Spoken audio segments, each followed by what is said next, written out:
How much does gear really matter in sports photography? Today I'm going to walk you through a comparison between the DSLR Canon 1DX, which is around £500 on the market today, and the mirrorless Canon R3, which is around £3,000, potentially just below. Now, the Canon 1DX is a DSLR camera which is absolutely huge and has been for a number of years now. And the Canon R3 is a more modern mirrorless camera which is used at the elite levels by almost every photographer that uses Canon. Now, is it really worth the price difference of £2,500? Well, if we start on the basic stats of megapixels, the Canon 1DX is using 18 megapixels, whilst the Canon R3 has 24 megapixels. Now, if you're not familiar with what megapixels are the quality of the image in simple terms.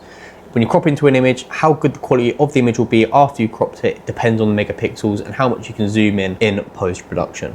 The difference of 6 megapixels isn't going to be major, however it will definitely help when fine-tuning your images in edit and when you're providing images for higher quality clients.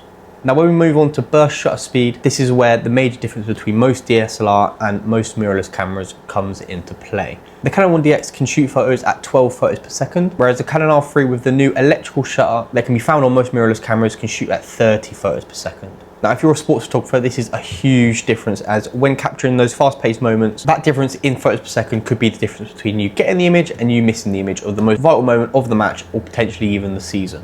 If you're also a photographer that covers a lot of low light games, whether that be at nighttime or indoors, the low light performance of the camera is going to be a major factor for you. As is the case with most DSLR and most mirrorless cameras, the mirrorless will 90% of the time come out on top in low light settings. Now, the Canon 1DX has really good low light performance for a DSLR, however, compared to a mirrorless camera, and especially a mirrorless camera at the higher end of the camera spectrum in the Canon R3, the low light performance just doesn't cut it. If you're looking at a Canon R3, you're going to be able to bump your ISO right up and not really be able to notice much noise. Now, if budget wasn't already going to be a primary factor, the lens ecosystem will definitely change that. With the 1DX, you can use the EF lenses, which are a much less price and not too much of a quality difference. However, with the Canon R3, you're going to have to buy into the Canon RF lenses, which are going to cost you an absolute fortune, and majority of the time more than the camera itself. Now, you can get a Canon RF to EF lens adapter, which are quite popular. However, that does take a bit of the quality off of the camera.